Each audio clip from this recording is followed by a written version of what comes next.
was a lawyer once. His name was Francis Scott Key. He penned a song that I'm sure you're aware of. You've seen it. It's in most hymnals throughout our churches. It's called the National Anthem.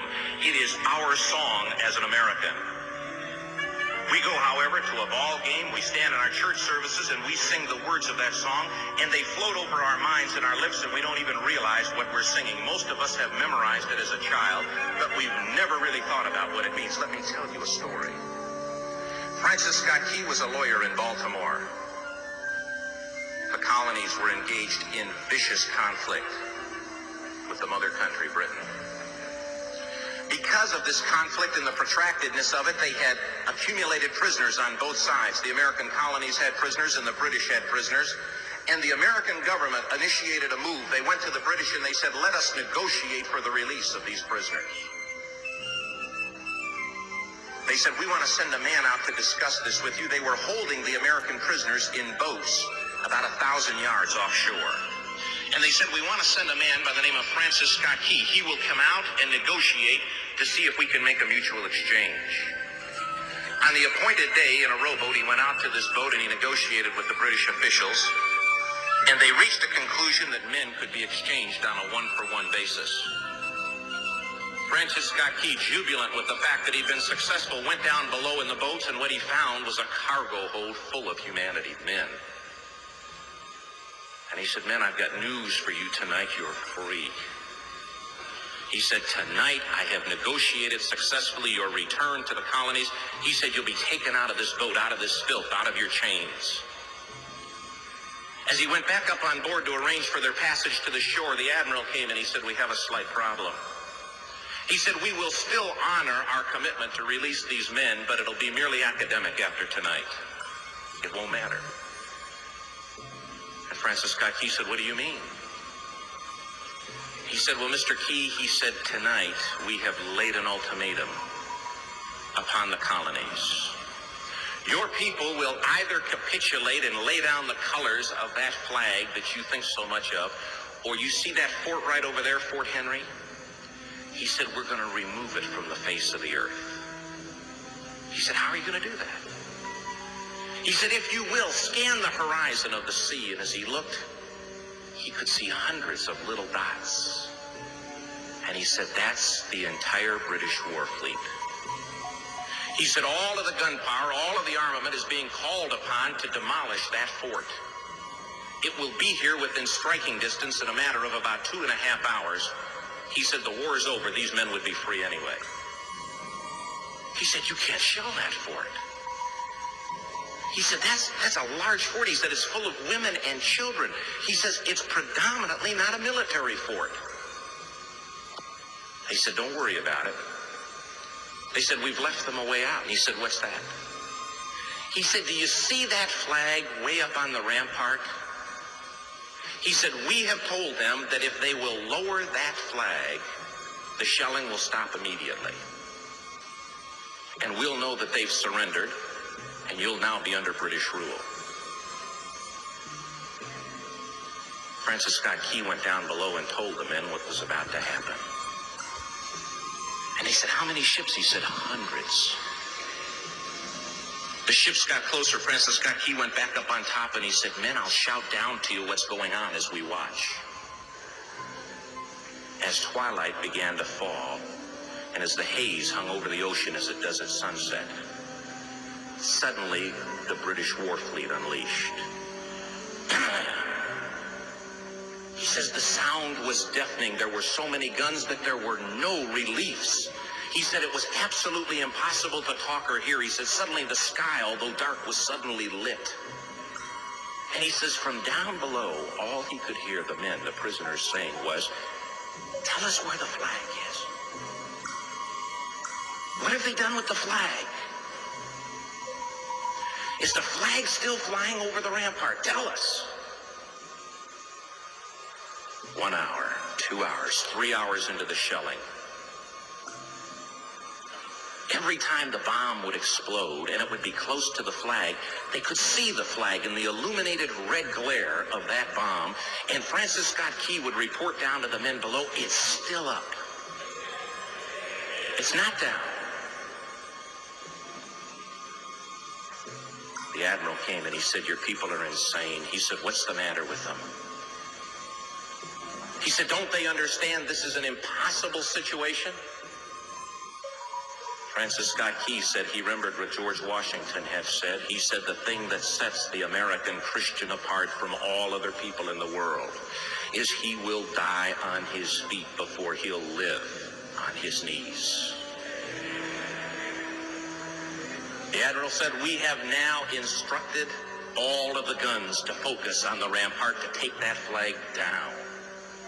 He said, "We don't understand something. Our reconnaissance tells us that that flag has been hit directly again and again and again, and yet it's still flying. We don't understand that." But he said, "Now we're about to bring every gun for the next 3 hours to bear on that point." Francis Scott Key said the barrage was unmerciful. All that he could hear was the men down below praying. The prayer, "God, keep that flag flying where we last saw it." Sunrise came. He said there was a heavy mist hanging over the land, but the rampart was tall enough. There stood the flag, completely nondescript, in shreds. The flagpole itself was at a crazy angle, but the flag was still at the top. Francis Scott Key went aboard and immediately went into Fort Henry to see what had happened. And what he found had happened was that that flagpole and that flag had suffered repetitious direct hits. And when it had fallen,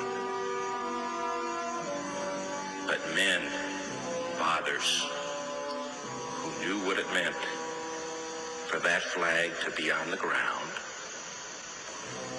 although knowing that all of the British guns were trained on it, walked over and held it up humanly until they died. Their bodies were removed and others took their place. Francis Scott Key said what held that flagpole in place at that unusual angle were patriots' bodies. He penned the song, "Oh, say can you see by the dawn's early light what so proudly we hailed at the twilight's last gleaming? Or the rocket's red glare, the bombs bursting in air, gave proof through the night that the flag was still there. Oh, say, does that star-spangled banner yet fly and wave o'er the land of the free and the home of the brave? The debt was demanded. The price, it was paid." Oh, say, can you see by the dawn's early light what so proudly we hailed at the twilight's last gleaming, whose broad stripes and bright stars through the perilous fight o'er the ramparts we watched were so gallantly streaming, and the rockets break through, the bombs bursting in air, gave proof through the night that our flag was still there. Oh, say, does spangled banner yet wave o'er the land of the free and the home of the brave. Oh, say does that star-spangled banner yet wave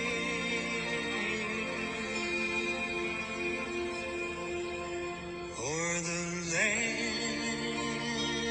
of the free and the home of the brave?